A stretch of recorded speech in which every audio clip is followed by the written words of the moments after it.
Assalamualaikum warahmatullahi wabarakatuh. Halo semuanya, perkenalkan nama saya Septi Syafiqawati, mahasiswa Psikologi Islam Fakultas Dakwah Universitas Islam Negeri Kyai Haji Ahmad Siddiq Jember. Di video kali ini, saya akan menjelaskan tentang tes proyektif psikologi dan macam-macam dari tes proyektif psikologi tersebut. Sebelumnya, saya mau menjelaskan tentang apa itu tes proyektif. Menurut Karmiati dan Suryaningrum 2019, tes proyektif merupakan suatu alat tes psikologi yang memungkinkan untuk mengungkap motif, nilai, keadaan emosi, bahkan need yang sulit diungkap dalam situasi wajar dengan cara individu memproyeksikan pribadinya melalui objek di luar individu. Lebih jelasnya, tes proyektif adalah cara untuk memahami lebih dalam tentang diri seseorang, terutama hal-hal yang mungkin tidak mereka sadari atau sulit untuk diungkapkan secara langsung. Lalu bagaimana sih cara kerja tes proyektif tersebut? Yaitu dengan cara yang pertama, memunculkan atau proyeksi. Dalam tes ini, seorang klien diberikan suatu objek atau situasi yang tidak jelas atau ambigu. Bisa berupa gambar, cerita yang belum selesai, dan lain-lain. Karena situasinya tidak jelas atau ambigu, klien tersebut akan memproyeksikan perasaan, pikiran, motif, dan nilai-nilai mereka sendiri ke dalam objek atau situasi tersebut. Lalu, yang kedua yaitu mengungkap alam bawah sadar. Dengan menganalisis bagaimana seorang klien merespon objek atau situasi tersebut, seorang psikolog itu dapat memperoleh petunjuk tentang apa yang ada di dalam bawah sadar klien tersebut, seperti motivasi tersembunyi, nilai-nilai pribadi, keadaan emosi yang mendalam, bahkan kebutuhan yang tidak terpenuhi.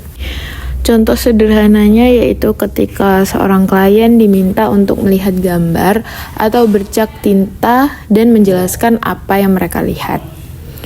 Jika seorang klien tersebut melihat gambar-gambar yang menakutkan atau agresif, ini memungkinkan menunjukkan bahwa klien memiliki kecemasan atau konflik internal yang tersembunyi.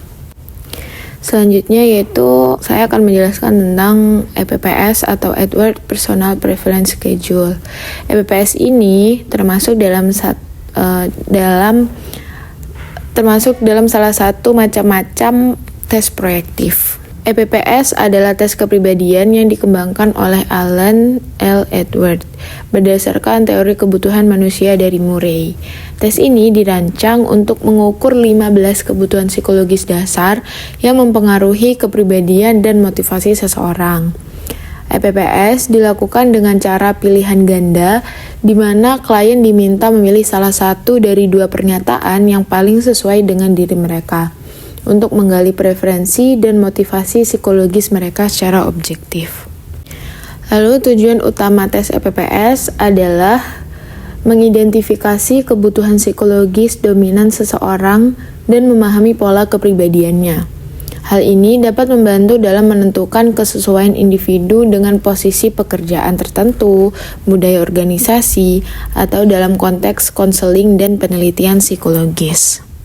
Nah, ada 15 aspek kepribadian yang diukur dalam tes EPPS tersebut. Yang pertama yaitu achievement, yang kedua yaitu deference, yang ketiga yaitu order, yang keempat exhibition, yang kelima autonomy, yang keenam affiliation, yang ketujuh interception, yang ke-8 succursion, yang ke-9 dominance, yang ke-10 abasement, yang ke-11 nurturance, yang ke-12 change, 13 endurance, yang ke-14 heterosexuality, dan yang terakhir yaitu aggression. Selanjutnya yaitu apa itu SSCT. SSCT ini juga termasuk dalam salah satu macam-macam tes proyektif. Nah, SSCT itu Set Sentence Completion Test. Adalah tes kepribadian yang menggunakan teknik proyektif semi terstruktur, di mana responden melengkapi kalimat yang belum selesai dengan kata atau pernyataan yang bermakna bagi mereka. Nah, tes ini bertujuan untuk mengungkap inner thought seperti sikap, kepercayaan, motivasi, dan kondisi mental yang tersembunyi di bawah kesadaran klien. Nah, adapun juga tujuan SSCT tersebut, yaitu untuk mengungkapkan dinamika kepribadian individu melalui teknik proyektif yang memantulkan bagaimana sih klien atau individu tersebut memproyeksikan diri mereka dalam hubungan interpersonal dan interpretasi terhadap lingkungan. Nah, tes SSCT ini juga digunakan untuk menilai penyesuaian diri individu dalam keluarga, seksualitas, hubungan sosial, dan konsep diri secara keseluruhan. Tes SSCT ini juga memiliki aspek kepribadian yang diukur, yaitu meliputi dinamika hubungan interpersonal atau sikap terhadap teman, keluarga, atasan, atau bawahan, konsep diri atau perasaan bersalah, ketakutan, sikap terhadap masa lalu dan masa depan, serta motivasi dan nilai-nilai yang mendasari perilaku individu. Nah, tes ini membantu menemukan kondisi mental yang sulit diungkapkan secara langsung melalui metode lain, dan biasanya terdiri dari 60 kalimat yang harus dilengkapi oleh responden atau klien. Selanjutnya, adapun etika dalam penggunaan tes psikologi, yaitu mencakup prinsip-prinsip penting seperti menjaga keamanan dan kerahasiaan tes, menjaga kerahasiaan data dan hasil asesmen, serta memastikan penggunaan dan interpretasi tes hanya dilakukan oleh profesional yang kompeten. Tes psikologi juga harus dijaga keamanannya agar hasilnya valid dan tidak disalahgunakan, termasuk tidak menampilkan stimulus asli atau kunci jawaban kepada pihak yang tidak berwenang. Psikolog wajib menjaga kerahasiaan informasi pribadi peserta tes sesuai dengan aturan hukum dan kode etik profesi, serta memberikan penjelasan yang memadai kepada klien tentang penggunaan dan interpretasi hasil tes. Selain itu, penggunaan tes harus berdasarkan kebutuhan yang jelas dan hasil tes tidak boleh dijadikan satu-satunya dasar pengambilan keputusan tanpa mempertimbangkannya informasi relevan lainnya. Bahasa dalam laporan hasil tes harus netral dan tidak menghakimi. Dan psikolog tidak diperbolehkan memanipulasi hasil tes demi kepentingan tertentu.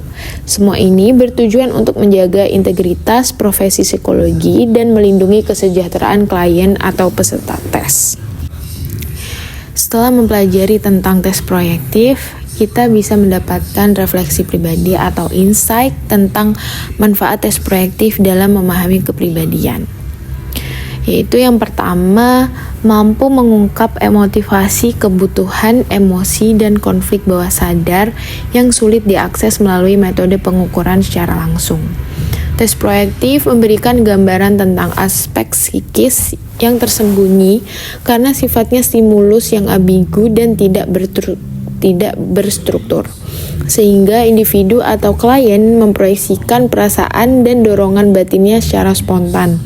Hal ini membuat tes proyektif sangat berguna untuk memperoleh wawasan mendalam mengenai kepribadian, dinamika batin, serta sikap dan nilai yang mempengaruhi perilaku seseorang. Selain itu, tes proyektif dapat mengurangi bias keinginan sosial karena peserta tidak secara sadar mengontrol jawaban, sehingga memungkinkan informasi yang lebih jujur dan alami.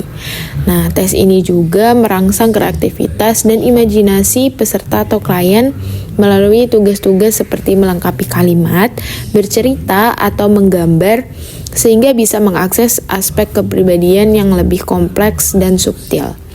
Manfaat lain yaitu dapat mendukung penelitian kualitatif dengan memberikan data kaya dan mendalam tentang pengalaman, nilai, dan pandangan seorang individu. Baik, hanya itu yang bisa saya sampaikan tentang penjelasan tes proyektif dan macam-macam tes proyektif. Kurang lebihnya mohon maaf. Wassalamualaikum warahmatullahi wabarakatuh. Terima kasih.